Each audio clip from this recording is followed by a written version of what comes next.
Jen waited patiently with her class, keeping to herself as always, not wanting to stand out or risk making a fool of herself.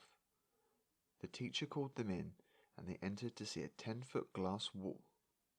The class sat around it stunned as it towered above them.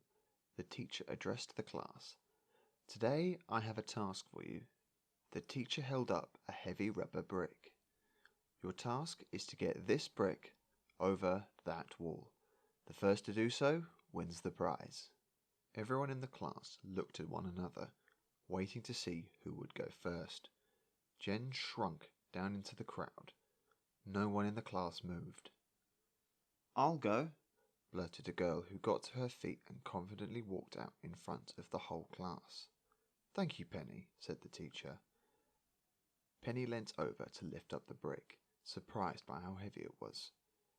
Everyone giggled as she tried to lift it, but Penny was undeterred. With self-assurance, she eyed up the wall, twice her height. Jen looked on hopeful as Penny impressively wrestled the brick over her head. She bent her legs and readied her arms.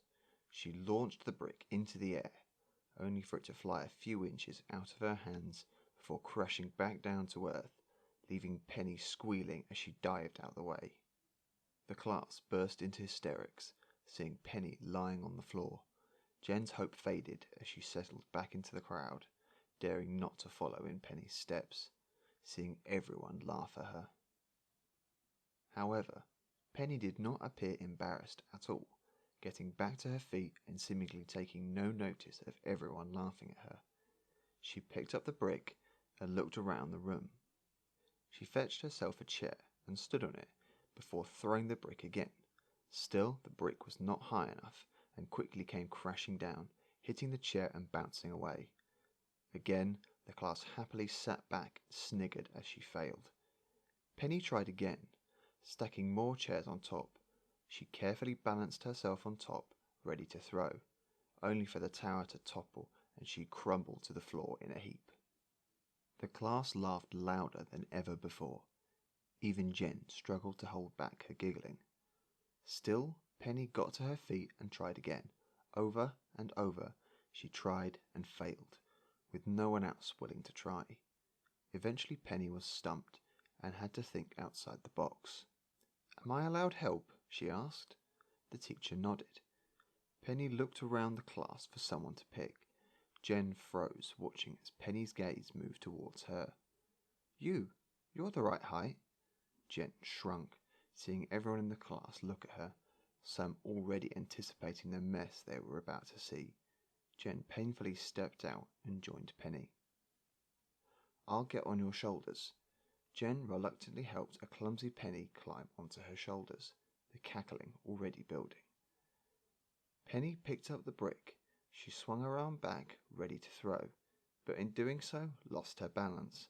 Jen tried to steady her, but failed, and without even throwing the brick, Penny fell on top of Jen, and they both plummeted to the floor.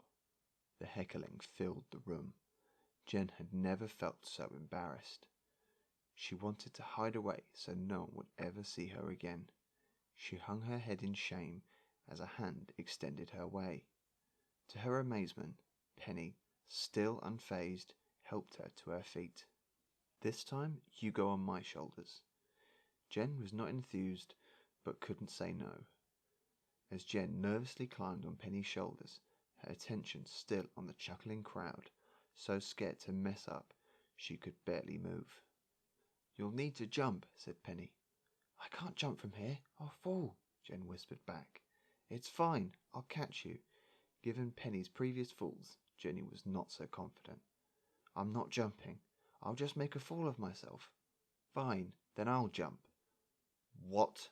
screamed Jen, but before she could say another word, Penny jumped, lifting them both into the air. Jen, barely having a moment to think, launched the brick into the sky. Penny, as predicted, couldn't catch Jen, and she toppled over on top of her. The ruckus from the heckling class roared louder than ever. "What was that?" Jen blurted. Jen couldn't help but blush, seeing the class laugh at her. "Well, we can rule that method out. Maybe if I stood on the chair first, then maybe—" "Don't you know when to give up? Have you not noticed everyone in the class is laughing at us?" So, Jen didn't know how to reply. How do you expect to get anywhere if you aren't willing to make mistakes? They can laugh all they want, but at least we're trying. Exactly right, the teacher interjected. Everyone fell silent as the teacher walked over to them. If you are ever to succeed, first you must try, and if you fail, then you learn from your mistakes and try again until you get it right, and if you wait too long, you might miss your chance. "I think we have all the time in the world before they get that over the wall," shouted another voice, followed by further laughing from the class. Or do they? The teacher turned to look at the wall, followed by the class, then Penny, and finally Jen. The brick was on the other side of the wall. Penny cheered and smiled with Jen, who slowly realized they had actually done it, knowing all she had to do was believe.